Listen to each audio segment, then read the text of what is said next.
పోలవరం సందర్శనకు వెళ్లిన సీఎం చంద్రబాబు మా ప్రభుత్వంపై బురద జల్లే ప్రయత్నం చేశారని ఆరోపించారు మాజీ మంత్రి అంబటి రాంబాబు. వాస్తవాలను ప్రజలకు వివరించాల్సిన బాధ్యత తమపై ఉంది కాబట్టి మీడియా ముందుకు వచ్చానని రాంబాబు చెప్పుకొచ్చారు. తమ ప్రభుత్వ హయాంలో పోలవరంలో ఎలాంటి పురోగతి లేదని బాబు చేసిన ఆరోపణలు పూర్తి అవాస్తవాలుగా అంబటి పేర్కొన్నారు. ప్రజల్లో జగన్పై వ్యతిరేకత పెంచేలా బాబు అండ్ కో వ్యవహరిస్తున్నారని ఆయన తూర్పారబట్టారు. హలో హలో ఓకేనా? Mic is okay? అది కూడా ఇవ్వయా?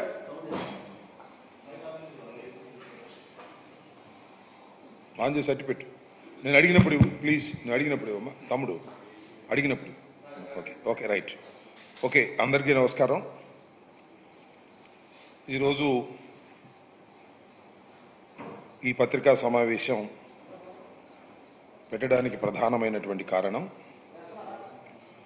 పోలవరం గురించి కొన్ని విషయాలు ప్రజలకు చెప్పవలసినటువంటి అవసరం ఏర్పడింది. ఎందుకంటే అనూహ్యంగా కూటమి అధికారంలోకి వచ్చి చంద్రబాబు నాయుడు గారు ముఖ్యమంత్రిగా ప్రమాణ స్వీకారం చేసిన తర్వాత 5 రోజులకి పోలవరాన్ని సందర్శించి అక్కడి నుంచి కొన్ని మాటలు మాట్లాడారు. ఆ మాటలన్నీ కూడా అవాస్తవాలు, పచ్చి అబద్ధాలు. వాటికి మాజీ ఇరిగేషన్ మంత్రిగా, బాధ్యత కలిగిన వ్యక్తిగా మా వర్షాన్ని ప్రజలకు వినిపించవలసినటువంటి బాధ్యత మాకుంది. చరిత్రలో అవాస్తవాలు వాస్తవాలు కావు, వాస్తవాలు అవాస్తవాలు కావు. చరిత్ర పెద్దాన్ని గమనిస్తూనే ఉంటుంది. ఇక్కడ దుర్మార్గంగా పోలవరానికి సంబంధించినటువంటి అంశాలను చాలా దుర్మార్గంగా ఎస్టాబ్లిష్ చేయడానికి చంద్రబాబు నాయుడు గారు, ఆయనకి సంబంధించినటువంటి కొన్ని పత్రికలు ప్రయత్నం చేస్తున్నాయి. వాస్తవాలను ప్రజలకు వివరించవలసినటువంటి బాధ్యత మాకుంది. ఇదే చంద్రబాబు నాయుడు గారి ప్రభుత్వం అధికారంలో ఉన్నప్పుడు 2019కి ముందు, మేము అధికారంలోకి వచ్చే ముందు ఏం చెప్పారు? శాసనసభలో చెప్పారు, బహిరంగంగా చెప్పారు. 2019కి అంటే 2018కే పోలవరం ప్రాజెక్టుని పూర్తి చేసి ఎన్నికలు వెళతాం అని శపథం చేశారు. ఆ తర్వాత మా ప్రభుత్వం వచ్చింది. మా ప్రభుత్వం కూడా 2022కు పూర్తి చేసి ఎన్నికలకు వెళ్తామనేటువంటి మాట మాట్లాడిన మాట వాస్తవం.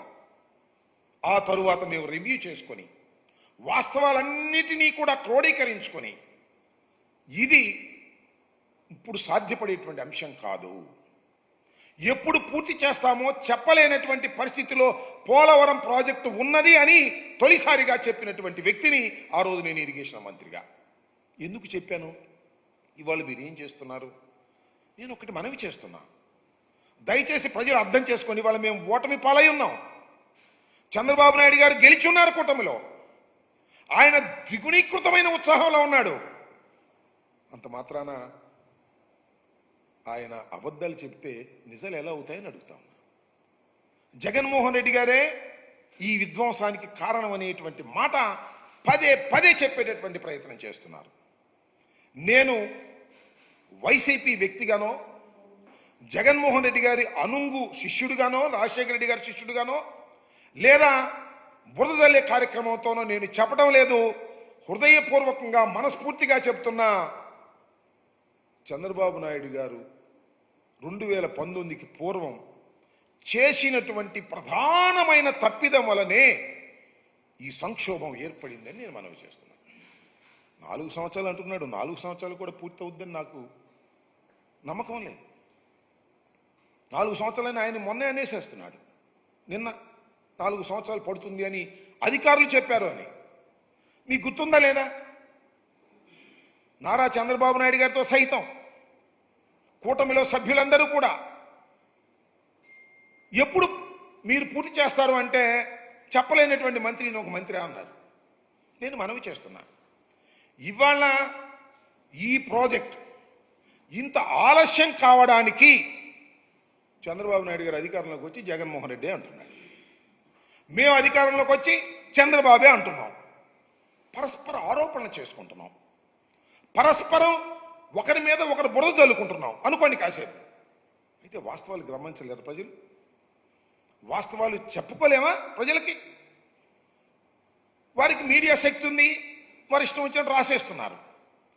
కానీ ప్రజలకు విఘ్నత ఉంటుంది, మేధావులకు విఘ్నత ఉంటుంది, ఇరిగేషన్ మీద అవగాహన ఉన్న వాళ్ళకి ఉంటుంది. ఎక్కడ తప్పు జరిగింది?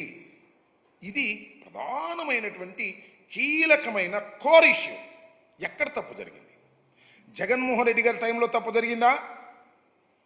నారా చంద్రబాబు నాయుడు గారి టైంలో తప్పు జరిగిందా? నేను మనవి చేస్తున్న జగన్మోహన్ రెడ్డి గారి హయాములో ఏ విధమైన తప్పిదము జరగకపోగా వేగవంతంగా ప్రాజెక్టును పూర్తి చేయడానికి ప్రయత్నం చేశామని మనస్ఫూర్తిగా చెప్పదలుచుకున్నా. దానికి వివరాలు కావాల్సి వచ్చినా చెప్తా. చంద్రబాబు నాయుడు గారి హయాంలో పూర్తిగా తప్పిదం జరిగింది. ఎందుకు రాంబాబు గారు ఇలా బురద జల్లి కార్యక్రమం చేస్తున్నారు చంద్రబాబు నాయుడు గారిని అంటే దానికి సమాధానం చెప్తా. నేను ఒకటే మనవి చేస్తున్నా, ఇది చాలా వైవిధ్యం కలిగినటువంటి ప్రాజెక్ట్, ప్రపంచంలోనే చాలా అరుదైనటువంటి ప్రాజెక్ట్. ఈ ప్రాజెక్ట్లో డయాఫ్రమ్ వాల్ అనేది చాలా కీలకమైనది. డయాఫ్రమ్ వాల్ అనేది చాలా కీలకమైనది. డయాఫ్రమ్ వాల్ నిర్మాణం చేయవలసింది ఎప్పుడు అంటే 2 కాఫర్ డ్యాములు పూర్తి చేసిన తరువాత మాత్రమే. మరొక్కసారి చెప్తున్నా, 2 కాఫర్ డ్యాములు, ఎగువ కాఫర్ డ్యామ్, దిగువ కాఫర్ డ్యామ్, 2 కాఫర్ డ్యాములు పూర్తి చేసిన తరువాత మాత్రమే డయాఫ్రమ్ వాల్ స్టార్ట్ చేయాలి. మీరేం చేశారు? మీరు చేసింది ఒకటే, డయాఫ్రమ్ వాల్ స్టార్ట్ చేశారు, ఎగువ కాఫర్ డ్యాము స్టార్ట్ చేశారు, దిగువ కాఫర్ డ్యాము స్టార్ట్ చేశారు, డైవర్షన్ ఆఫ్ ది నదిని స్టార్ట్ చేశారు. అన్ని సైమల్టేనియస్గా స్టార్ట్ చేశారు. ఎందుకు స్టార్ట్ చేశారో నాకు తెలుసు, మీకు తెలుసు. ఎందుకు స్టార్ట్ చేశారంటే 2018కి పూర్తి చేసేసి మేము పూర్తి చేసామని ప్రగల్భాలు పలుకుదామని మీరు స్టార్ట్ చేశారు. కానీ కంప్లీట్ కాలేదే. కంప్లీట్ అయింది ఏంటి? Only diaphragm wall Bauer company వాళ్ళు, జర్మనీ వాళ్ళు వచ్చి 460 కోట్లు తీసుకొని డయాఫ్రమ్ వాల్ వేశారు. నది డైవర్షన్ కాలేదు. అదేవిధంగా స్పిల్వే కంప్లీట్ కాలేదు, స్పిల్ ఛానల్ కంప్లీట్ కాలేదు.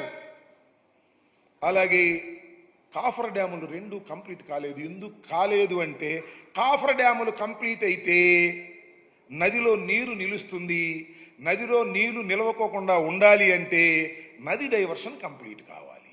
నది డైవర్షన్ కంప్లీట్ కాలేదు, అందువల్ల కాఫర్ డ్యాములు పూర్తి చేయటానికి వీలు కాలేదు. ఇది పచ్చి వాస్తవం. ఈ వాస్తవాన్ని దాటిపెట్టి జగన్మోహన్ రెడ్డి గారు కాంట్రాక్టర్ను మార్చేశాడు, అందువల్లే ఆ కాఫర్ డ్యాములు పూర్తి కాలేదు. నో నో నో, ఆ కాఫర్ డ్యాములు పూర్తయితే నది పొంగి డైవర్షన్ కాలేదు కాబట్టి పొంగి 54 గ్రామాలు మునిగిపోతాయి. ఈ వాస్తవాన్ని చెప్పరే? ఈ వాస్తవాన్ని స్టడీ చేసామే మేము. ఏం చేయాలి అంటే 2 కాఫర్ డ్యాములు పూర్తి చేయాలి, నది డైవర్షన్ కంప్లీట్ చేయాలి. నది డైవర్షన్ కంప్లీట్ చేసినప్పుడు కాఫర్ డ్యాములు పూర్తయినప్పుడు కాఫర్ డ్యాములు అలా అడ్డం ఉంటే నది డైవర్షన్లో వెళ్ళిపోతుంది ఎంత వరద వచ్చినా. అప్పుడు మీరు డయాఫ్రమ్ వాల్ వేయాలి. ముందే డయాఫ్రమ్ వాల్ వేసారు, బిల్ చేసేసుకున్నారు. ఇది చరితాత్మకమైన తప్పిదం. ఈ తప్పిదం వలనే ఇవాళ పోలవరం ప్రాజెక్టుకి ఇంత దుస్థితి ఏర్పడింది.